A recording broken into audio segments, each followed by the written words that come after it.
So I just finished at the gym Friday afternoon. I only had 2 girls at 4 o'clock, and I'm done. I'm going home, grab some dinner. I love that it's still light outside. So this morning I posted a video, and I wanted to post my shoulders, bicep, tricep workout, and the music I used had a copyright claim, even though my application is supposed to have none of those. But you know, so I have to remember which one it was, and I'm not using it anymore. I think it was the same that I used. I was trying a while ago to advertise for LVAC, and same thing happened. I had a copyright claim on it, and so I'm just gonna have to remember. I always delete my videos right away because I don't want to have all this in my storage. So so for some reason, you know, I wanted to post a video today so I can be consistent with my postings, but so I'm gonna have to post this one. Nothing special. So I'm excited that some of my people are coming back. Some of the people I haven't trained in a couple of years are coming back, and I know once I post them and other people see them, then I'll have more people coming back. So maybe I get my old groups back, which would be so awesome. I would love it. This connection, this kind of family kind of environment that we're creating, and it's amazing. And it'll be fun to just post it. And I think when my Sherry comes back, she's one of the competitors. She competed only twice, but I know she wants to compete one more time. I have a few people that are, you know, they're turning 50 and they want to compete one more time just to get back into that shape. So that would be awesome. I would love it, having a whole group of women that are in their 50s competing. That was the original thought, really. And of course, you know, out of so many people, there's going to be probably 50% left by the end, and it's mostly the new people that don't understand what goes into it. So when you're entering competition training, you have to understand that you will be, you know, sacrificing a lot of your time for training and for food preparation and you know, posing sessions, going to the company that designs the suit, and I use Selena in Las Vegas. I'd rather have them go and get measured than having them buy it online and measure themselves. Because if something happens, if they drop too much weight the last week because they're getting rid of all the water in their body, then you know, they can adjust it. And if you have to send it in, chances are you're not getting your suit back in time. So and in the past I had sponsors for, let's say, tanning, but the thing is, you know, they contact me and they want to be my sponsor, but I need to be able to rely on them 100% because I'm panicking if somebody texts me back within a day. So I had sponsors before, like people that tried to be my sponsor for the tanning, for the competition tan, and they do an excellent job. I've seen that job. They do really well. But if I have to wait a week or two to get a response to a text message, then that's a no-no. I'm already having a heart attack. Okay, so I'm responsible for these girls. So now I used to tan them myself, but I don't have all the chemicals. Sometimes the body chemistry doesn't agree with the tan, and then they turn green. And when they turn green, I don't have the chemicals to you know, neutralize that. So so I don't know what to do. So I decided that I have them getting tanned by the companies that are present at the shows. Even if you have somebody who does this constantly, they tan you and then they disappear, and then you can find them. And last time, a couple of years ago, I had a girl that, you know, peed on herself, and she needed to get those stains removed and tanned over, and she couldn't find. She decided she's going to go with a tanning lady that had a hotel room, that's gonna do it in a hotel room, and she couldn't find that lady. So in the end, you end up paying more because now you have to pay the tanning company that's coming there, and it's actually the same amount of money. So I don't understand why they do that. And well, in a way I do, because a lot of times those tanning companies just tan over your suit.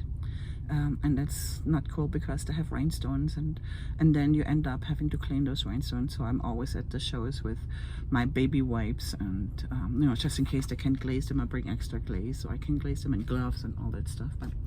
But so yeah, I have them usually at the shows, getting their tan done, because it's scheduled, and it's scheduled according to the competition schedule. So usually they have bodybuilders come out first, and then figure girls and physique, and then in the end they have the figure or the bikini girls come out. And it's just so that the audience stays, because most of them come to see the bikini girls because they're the sexy, beautiful ones, and so they schedule them, and they do a good job with that. And then with makeup, you know, you can do your own makeup, but it has to be silicone based. If it's not silicone based, it disappears on stage. They have so many spotlights on you. It has to be a quality silicone based makeup, and your face has to match your body. When they spray you, they don't spray your face. They only spray your body, because a lot of people break out from the tanning solution, and then you have pimples all over or a rash, and you cannot risk that. So they're matching your makeup with your body. Okay, go ahead. What is he doing? Oh, all right. So, and then so it has to be a quality professional makeup artist that's there, that does your makeup and does your hair, and usually that takes about 1.5 to 2 hours. So most of these girls getting their makeup and hair done at 4 and at 5 in the morning, very early. So their day starts extremely early, and then you have to watch what you feed them during that day. They can't have a heavy meal, and I got away from eating them high fibrous foods like oatmeal, because a lot of these girls bloat, and you can't give them a ton of vegetables because of the bloating factor. So you can't have any more chewing gum. You stop chewing gum 2 weeks prior to the competition, because also chewing gum makes you bloat.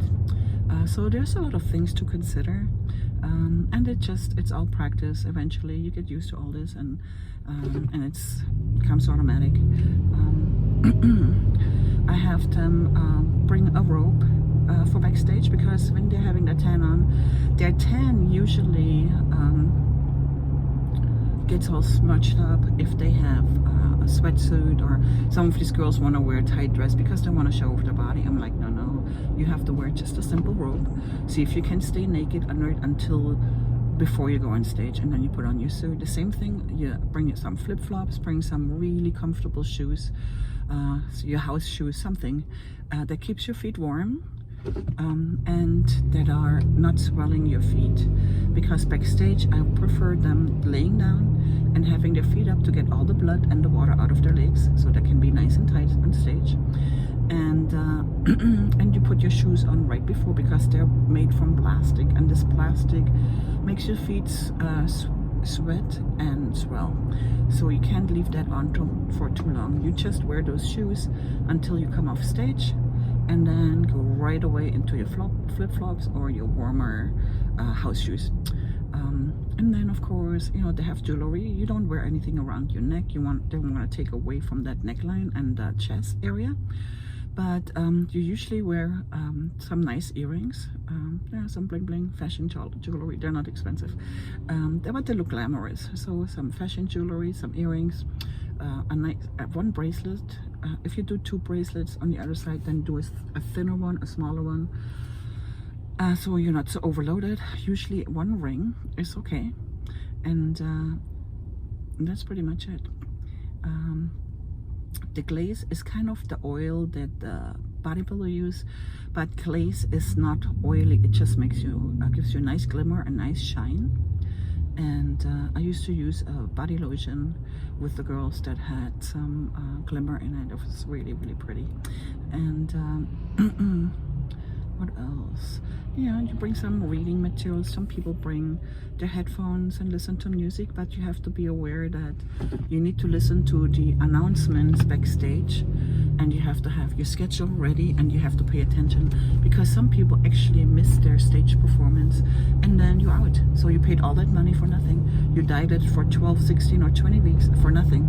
So you know, pay attention. I remember when I had my little BJ, and she won first place in every categories, the Open, the Masters over 35, the Masters over 45, and the overall in these categories. And by the last overall, I think it was the Masters over 45, she had her headphones on and she missed her turn and she lost that trophy. But obviously she won all the other ones, so it doesn't really matter. But you know, things like that happen. And if you don't place in the morning, still show up at night. You know, don't just not show up. Come and show up and show your respect. Don't get all angry when you don't place, or you don't place the way you want to when you're on stage, because you know, it's disrespectful.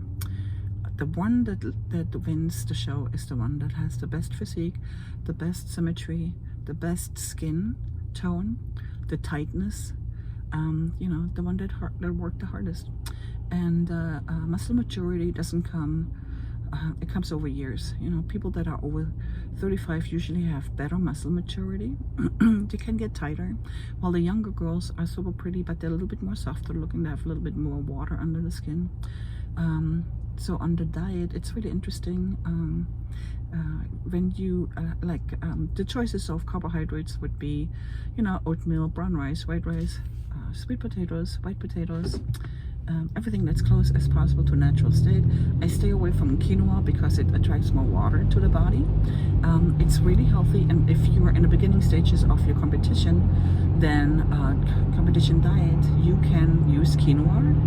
But if you are towards the end, you use you're switching to brown rice, but before the show you're eating white rice. Everything that has higher fiber content attracts more water to the body, and if you have the white rice takes water out of the body, so usually I put them on white rice the last weeks. The same thing with vegetables. Your vegetables can be salad, it can be fresh vegetables, raw vegetables, but once you come to the last month of competition dieting, your vegetables should be all steamed, and simply because it attracts raw vegetables and salads attract more water under the skin, and you don't want that water at that point. So, you know, dehydrating yourself kind of like a beef jerky. So the last week, you're mostly eating fish and white meat chicken, and your vegetables are usually asparagus because it's a diuretic. Asparagus, steamed asparagus, will draw water out of your body, and even your breakfast. As when I was doing bodybuilding, my breakfast was actually chicken breast. It wasn't egg whites anymore, because egg whites have sodium, and I have never sodium loaded anyone. I don't know how to do it, I admit that, and you can do that. I'll have to research it before I do that, but I don't want to risk anything with the sodium content. The night before, usually I give them a fattier meal, and it usually contains beef, a nice steak, and even a leaner steak has a little bit more fat, because we need to get some of that iron back into the system, so they're not gray on stage, and they get a loaded potato. So, and then there's, of course, it's fat loading, carbohydrate and fat loading, and I have them do a little bit piece of chocolate cake, some kind of sugary treat, and it fills out their bodies and their muscles. So when they wake up in the morning, they have full of muscle bellies. The body is a chemical factory. Whatever you put in, you get out. And I like to talk people into competing so they understand what food does in your body. And it's really interesting. It's powerful, and it's very disciplined, but it's amazing. You know, the last week you're overloading water. You're drinking 2 gallons of water. every day, and then you start depleting that water, and your those water days that you're overloading on water, you cut out your carbohydrates, so you're flushing all your glycogen out of your body, doing high reps. You can watch yourself in a mirror and how getting leaner just by doing that. When you're lean enough, you can do that. And then you start carbohydrate loading, and you're eating abundance of carbohydrates, and you're cutting your water down. And what that does, I stopped giving people distilled water. We used to do that just to get the rest of the sodium out of your system. But I've noticed that a lot of people end up being a little bit too flat on stage. So we don't do that anymore. But it's usually spring water. So by the time Friday comes on, usually the shows are on Saturdays. By the time Friday comes along, the girls get only half a gallon of water, and your receptors are looking for that water and they can't find it. So what happens is they're attached to the carbohydrates to draw that water into the muscle. And of course, when you don't have water, it doesn't go into your fat tissue, it goes into your muscle tissue. And that blows the body up, the muscles only. And of course, the day of the competition, they don't get any water. They can, they have an emergency water. I have them bring some Gatorade just in case afterwards. But they have no water. And I don't give them diuretics. The diuretic is dandelion root tea. Dandelion root tea works just as well as any artificial diuretic, and it draws all the water out of the body. They only need two